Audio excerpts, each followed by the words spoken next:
Call your local GameStop or EB Games today and ask to be placed on a waiting list for your preferred console of choice. That's it. That's the video. That's how I got my PS5.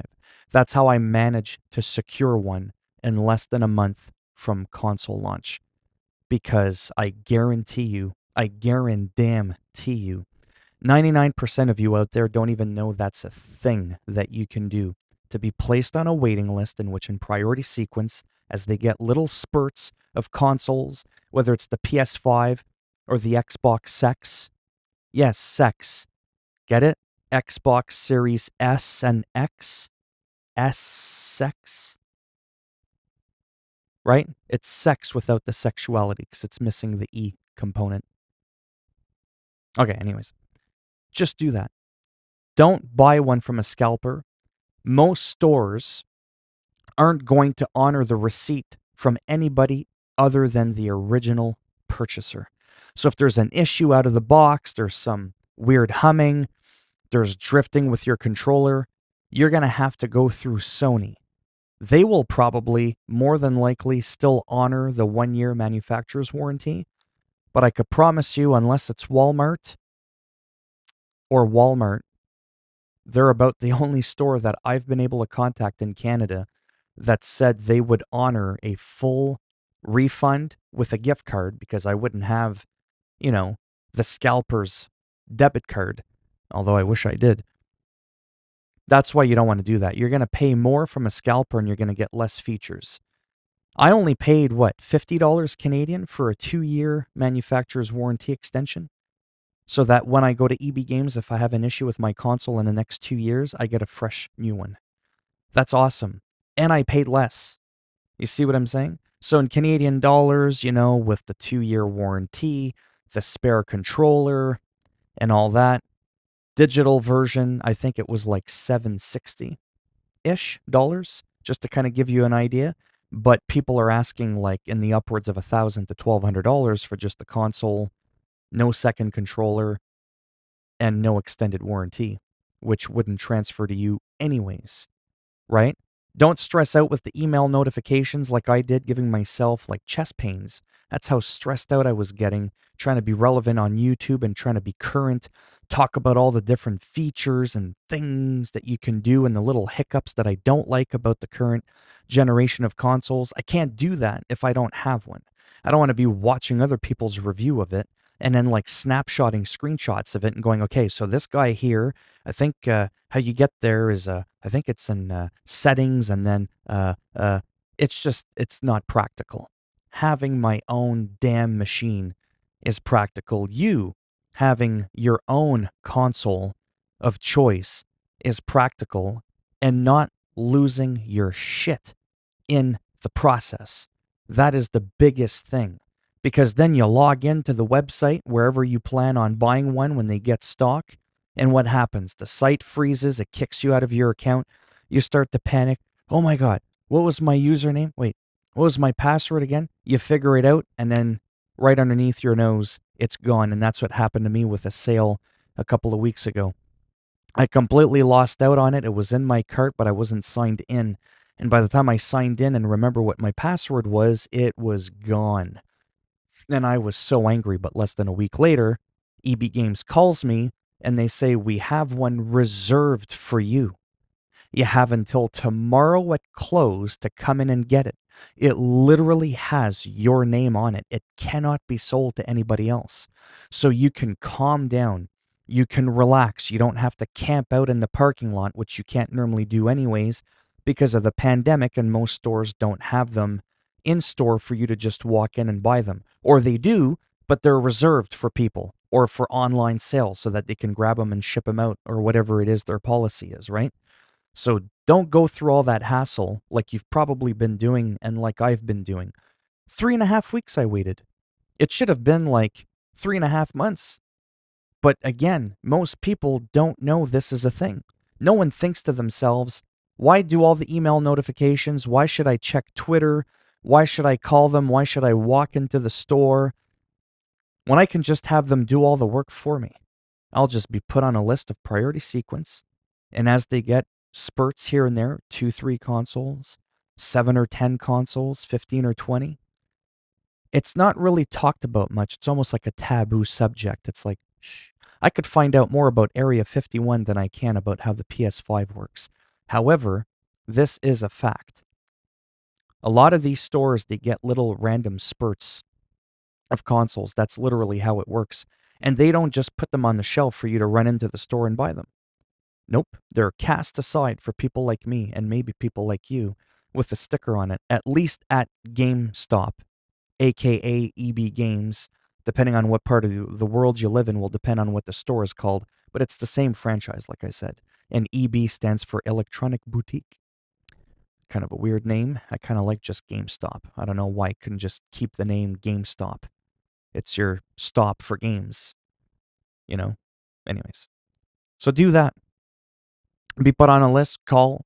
Now, don't yell at me in the comments section. They don't do that. Well, obviously, every store is going to be a little bit different.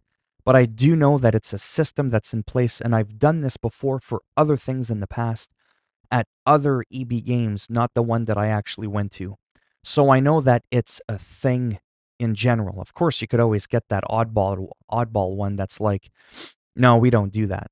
Like Walmart and Best Buy, as much as I can like those stores in general, I wouldn't put much faith even if they said they were going to take your name. They're such a big store, right? Like literally physically big, so much overhead and all that.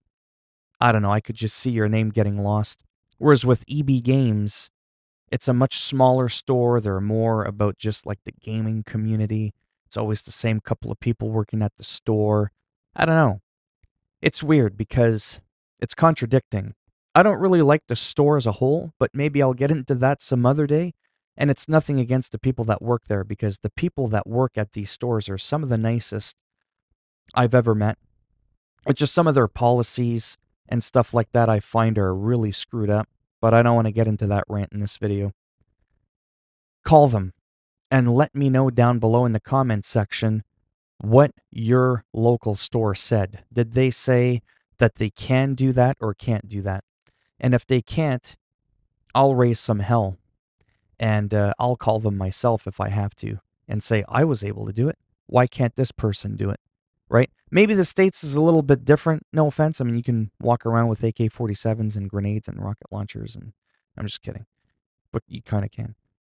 Maybe there's too many people. So it's like a little bit too hard to kind of keep up with that. If people were being put on a list, I don't know. Don't forget, there's 3 million more people in the state of California alone than in the entire country of Canada. Like, that's pretty wild. That little thing on the West Coast, well, I guess my camera's reversed. The West Coast is over here for you. Little, California thing. 3 million more people than the entire map of Canada from coast to coast. Like, that's insane. So maybe that's just not a thing that's doable at all. I don't know. But it's definitely worth a shot because, like I said, me going through the other way, like everybody else is doing, I wouldn't have a PlayStation 5 right now. I just would not have one. I didn't get it because, I'm special. I wouldn't even say I was really lucky in some ways. I'm lucky that the system is implemented, that you could be put on a waiting list. But yeah, I mean, if it wasn't for that, I'd be looking at easily maybe next summer? Maybe. Like I said, it took me almost an entire year. It took me about 11 months to secure a PlayStation 4, right? So I was thinking to myself it was going to be the same thing again for the PS5. And now with the pandemic, more people at home, maybe there's more people out there that want a game. Do you know how hard it was to get this microphone or to even get this microphone stand that a lot of people have or lights or webcams in general? Because everybody thinks they're like a podcaster or a YouTuber. Well, I mean, I guess they are because they're doing it. But because of the pandemic, there's been a huge surge in, doing this kind of stuff, right? So that could potentially make it that more people are going to buy electronics they normally wouldn't buy. And yeah, so that's enough for this rant. Like I said, if you call your local store and they do put you on a list and it worked, let me know. And if it didn't work, let me know as well. You have to let me know like what state you live in or anything like that. Maybe just a country or whatever, just so I can kind of get an idea and what the name of the store was that you called. Was it an actual GameStop labeled store? Was it an EB Games? Like, I think EB Games is also in Australia. I know that the stores are in 17 different countries. I just don't remember if that's GameStop or EB Games that's in 17 different countries. Or it might just be collectively. And then for whatever reason, Canada, bam, Australia, EB Games, United States of America, GameStop, and what's it called in India or Africa? I mean, I don't know, right? But let me know what they say. It'll be interesting to see if this helps a couple of people manage to get one relatively soonish, within like a couple of months or something like that. All right. I hope everybody had a good Christmas. Hope everybody has a good New Year. May 2021 be a better year than 2020, because seriously, that shit was insane. From all the people that have died, uh, to the COVID thing, to just the madness in general. 2020 was just not a good year at all for most people. Okay, if you liked the video, as always, thumbs up. It helps the algorithm and promote my channel to be more relevant in the searches. If you didn't like the video, you want to ruin my life, go ahead, give it a thumbs down. I'll just put you in a wrist lock and snap it off in your ass. And make sure if you do hit the like button that you don't smash it. I need your mouse and keyboard functional for future videos that I upload so that you can still literally click the like button. Get it? Because if you smash it, like a lot of YouTubers ask you to do, smash that. Okay, anyways, that's enough of that. Bye for now.